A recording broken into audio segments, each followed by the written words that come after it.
No, no. I think it's going to be day to day. So he took an elbow in the hip. Are you planning in your own mind to not have him tomorrow in the second preseason game? Probably. Okay. Yeah. What did you think of the way that Dean played at the 3 spot, and did it start to make you think like, hey, that might be a look that we can go with 3 bigs? Yes. It was fine. Like I said, the only problem is we hadn't practiced that, Right. And that was kind of off the cuff.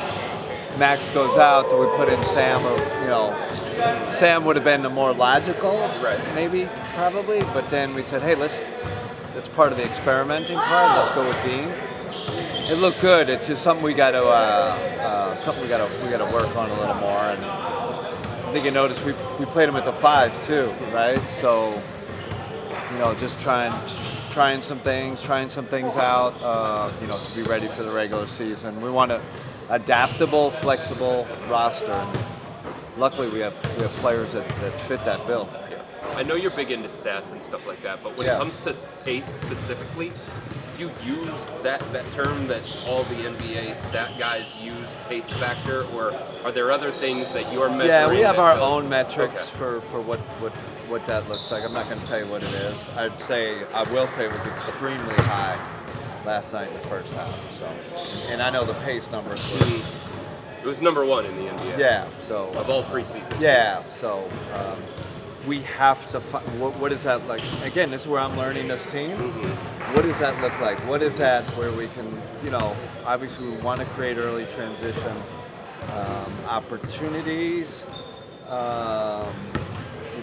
But again, we also don't want to be out of control and where we're turning the ball over at a high rate and all that. So we're just going to have to find that. But I was happy with the big lineup, right? Like 2 bigs. I think offensive rating with the 2 bigs on the floor was 128 or something. So that was intentional, right? That's what we're working on in preseason. How do we get that unit to be more efficient offensively? So I thought that was a good start. But you're not measuring whether you're playing at the pace that you want based on that particular number that's used by the NBA pace factor? It's one of the numbers we look at. It's one of them? One of them, yeah. Did it ever feel like you guys were playing too fast at points last night? Yeah, but it's exhibition season. I think there were a few hurried shots, a few hurried passes. So like I said,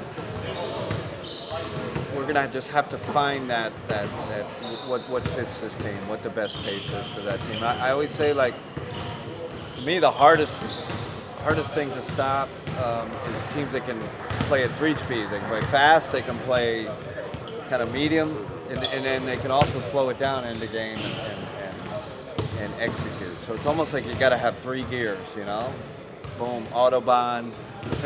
Yeah, I say Autobahn. Then you're in the neighborhood, you got to kind of, drive slower. And then you get in the city, you better execute. You better be able to, like, parallel park and, not bumping the guy next to you. Which of those 3 speeds is the most difficult to figure out? I think it's a combination of 3.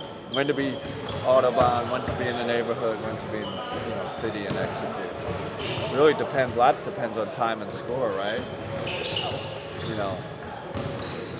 Situation. Chris Paul always said, look at that clock. Clock tells you a lot. How we're playing. Is it 2 for 1? 36 seconds. That thing better get up there and get up before 30, right? Are you up 6 with 2 minutes left to go? Then you're probably in half-court execution mode. Is that? And then it's lineup based too, right? Like, and that's the thing with that big lineup. What does that pace look like for them? And then what does it look like for the spread lineup?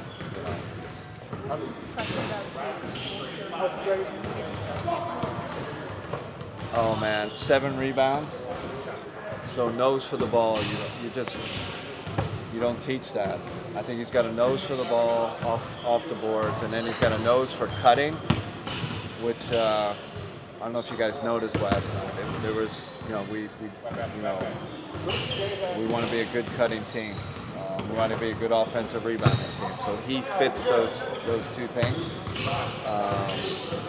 And I keep saying he's that guy you put in that. He's going to find a way. You know, I'm not sure exactly what that looks like, but he's going to find a way. So we're really high on him. You talked about like the relationships and how important it is for you to have the touch points with all of the guys, including with you two. Yeah. Who's that player? What have you been doing in terms of that relationship building with him? What have you learned, about him? I'm imagining as a coach, you try to learn about him. It's so easy with him because he's the first in the facility. So I often see him in the breakfast room. We have our little, touch point, and he's one of those guys, right? There's guys that say they want to be great and all that. He's one of those guys. He's like desperate to be great. Like there's like a desperation, and I think with him, it's probably going to be like, hey man, you got to pull back a little. You're almost overworking. So we're trying to find that balance with him right now. In terms of the big lineup, Yeah. we talk so much about offense, but on the defensive end, in the first half, it's the first time you've really gotten to coach Jared and Evan playing together on that end. Just what was that like to see, and is it what you expected? Really fun. Yeah, I'm enjoying that, right? And that's me sitting back in my seat and just observing it right now. And like I said, really, listen, they have a. I don't think you're going to see a ton of change there. Like, it's not, why change what's working? So I think we're adding a little nuance, maybe one or two coverage tweaks that I think could help. But for the most part, just really impressed. And it's not everyone talks rim protection. It's more that it's IQ, it's rotations. They were really good last night. You mentioned the spread lineup. Who do you plan to use with that? Well, so that's one big with 4 perimeter players. So that could be anybody. That could be any combination. Doesn't matter. Do you feel like it's more spread potentially with Evan as opposed to JA? No, both. No, really? And I think that 19-1 stretch, that was JA with 4 perimeters, right? But you can do this. Why can't do the same thing with Evan?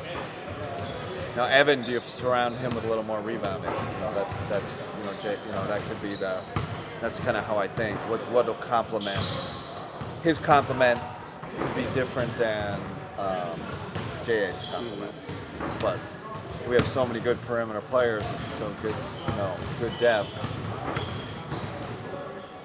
How different does Evan's role look in those spread lineups offensively compared to what he did last night, where he only played alongside Jared? Yeah, you're gonna see. Quite honestly, we haven't really gotten to that. We're intentional with our focus on getting. Because listen, I want to be able to play those two at the end of games. I think they're part of our 5 best players. You want that defensive strength, and so continue to work on that. But yeah, we're going to get to Evan at the 5. We'll definitely get to that. You emphasize movement off the ball. How do you think you guys did overall without the ball in their hands? I give us a B+. Really good. Really good. We have cutting principles. We have movement principles. My luck, I don't know how it looked different from last year or felt different, but I was a little worried going in. Man, we haven't worked on it enough, but really, really good.